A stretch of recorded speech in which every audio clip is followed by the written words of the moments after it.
I met my monster. One night, when I reached under my bed for my truck, I found this note instead. Monsters, meet here for final test. Z. My parents were obviously trying to trick me into staying in bed. But I didn't believe in monsters.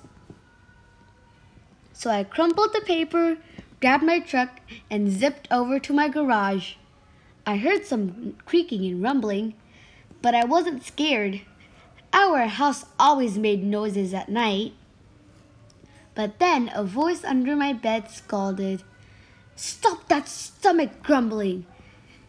The child will hear you." Voices? Stomach grumbling? If this was a part of my parents' trick, it was pretty cool.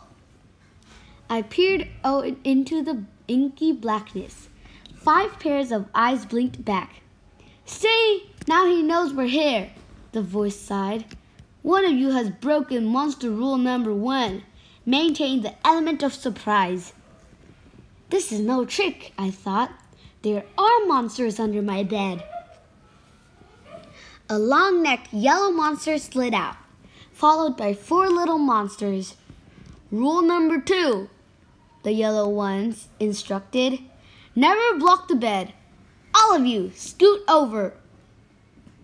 I sat up straight, mesmerized by the monster parade shuffling across my bedroom. "That's better," the teacher monster said. "Access to bed is clear. Now who knows rule number 3?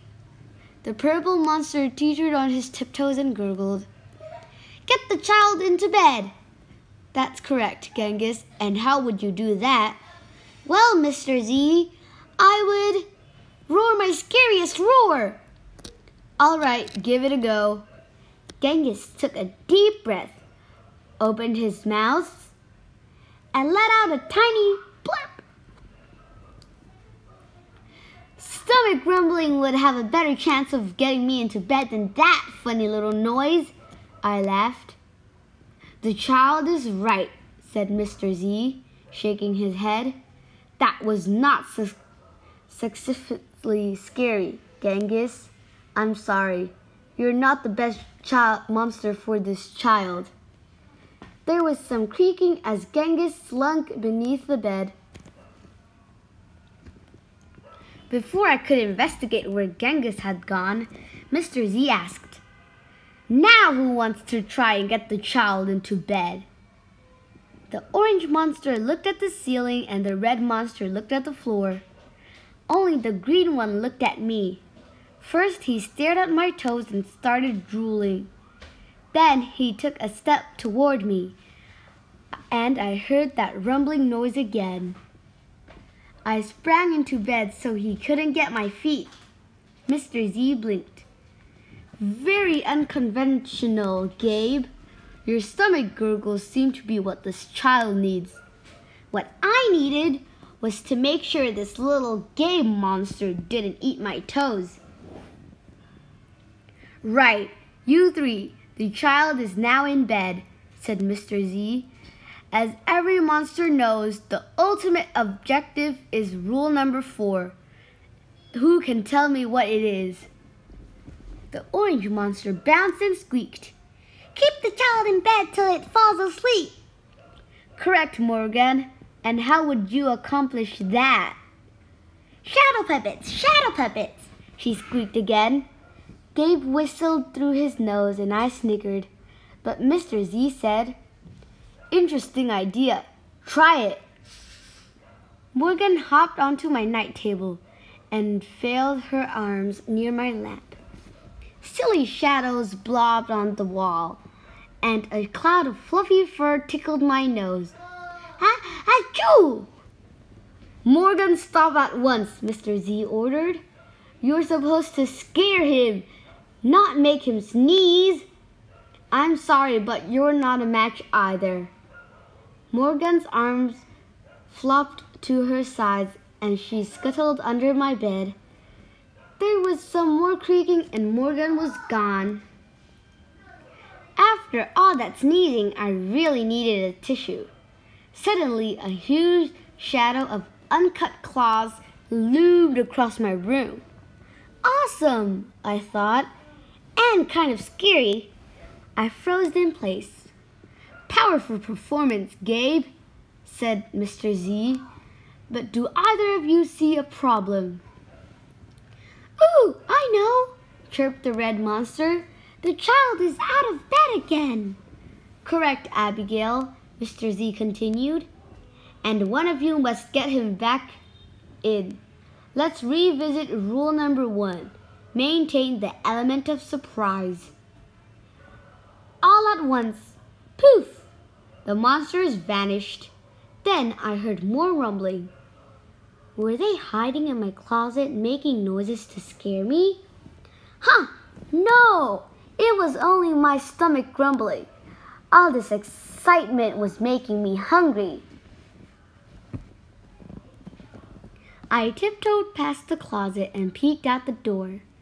So far so good. No monsters. Then I stepped over the squeaky stair and sneaked down to the kitchen. As I reached to the pantry, I heard some chattering behind me. I sure hoped it wasn't that toe-loving Gabe. I yanked open the fridge. Ha! It wasn't Gabe. It was just the red monster shivering on the shelf. Found you! I laughed. Nice try, Abigail, Mr. Z said. But this isn't working. You're not the right child for this. You're not the right monster for this child. But Mr. Z, she whined. It's not my fault he's not scared of me. I'm sorry, Abigail. Let's go. Abigail clumped behind Mr. Z.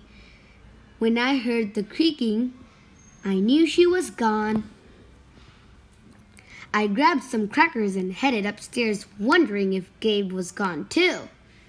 I munched all the way down the hall, then went into the bathroom to brush my teeth again. When I opened the door a minute later, Gabe was definitely not gone. He was right there, and he was huge. I charged into my room and slammed the door. When I leaped into bed, I knew my toes were safe. Phew! I was surprised to hear breathing under my bed. Ragged breathing and stomach rumbling. Hey, kid, Gabe growled. Good to see ya. I pulled my covers up tight. And now, if you don't mind, I'd like to start the evening with an ominous puddle of drool. I peeked over the edge of the bed. Green ooze spread soundlessly from underneath. Then the bed quivered as Gabe unfurled his spiked tail. Well, this looks quite promising, Mr. Z noted. When I heard some more creaking, I knew Mr. Z was gone. I was alone with Gabe.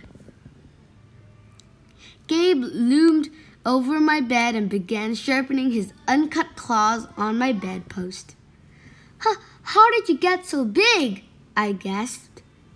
Rule number 5, my friend, he explained. People food makes monsters grow. So thanks for the crackers. Got any toes I can munch? I scrunched in my feet so Gabe wouldn't get them. This is way better than playing with trucks. No toes tonight, but you can have this, I offered, tossing a stuffed monster off the bed. Gabe dove for it. His soft, comforting snorts filled the room as he snuffled the toy. I shivered. Kid, I think this is the beginning of a beautiful friendship.